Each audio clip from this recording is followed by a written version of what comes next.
Hi friends, எல்லோரும் எப்படி இருக்கீங்க? நல்லா இருக்கீங்களா? இன்றைக்கி சாட்டர்டே மினி விலாக் தான் பார்க்க போகிறோம்.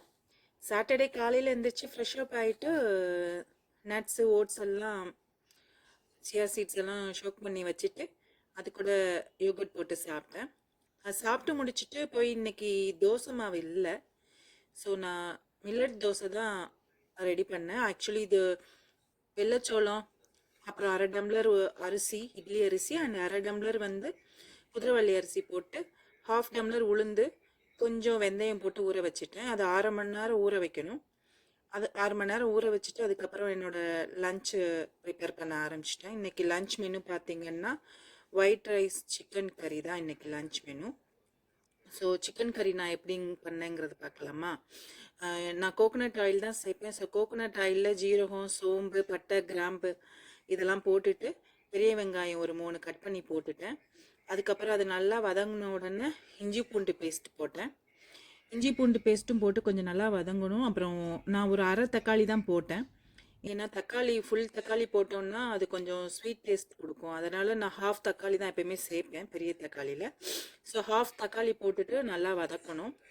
வதக்கிட்டு அதுக்கப்புறம் மசாலா பொடி, நான் ஊர்லேருந்து அரைச்சி கொண்டு வந்த மசாலா பொடி வச்சுருக்கிறேன்.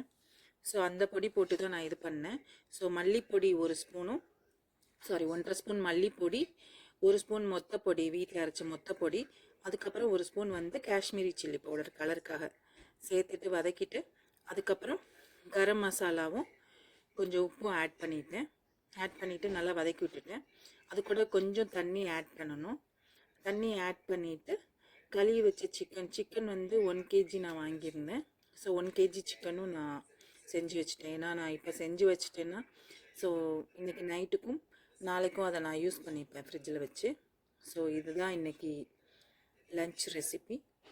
ஸோ இது லன்ச் ப்ரிப்பேர் பண்ணிவிட்டு அதுக்கப்புறம் சாப்பிட்டு முடிச்சுட்டு ஒர்க் பார்க்க ஆரம்பிக்கணும். எப்படி இருந்துச்சுன்னு ட்ரை பண்ணி சொல்லுங்கள். இது கொஞ்சம் ஸ்பைஸியாக தான் இருந்தது. சப்போஸ் உங்களுக்கு ஸ்பைசி காரம் அதிகமாக இருந்ததுன்னா இதில் கொஞ்சம் தேங்காவும் அரைச்சி ஊற்றிக்கலாம். ஸோ எனக்கு ஸ்பைசி பிடிக்கும். ஸோ அதனால் நான் ஸ்பைஸியாக பண்ணியிருந்தேன். ரொம்ப நல்லா இருந்தது. Thank you friends. நாளைக்கு பார்க்கலாம். பாய்.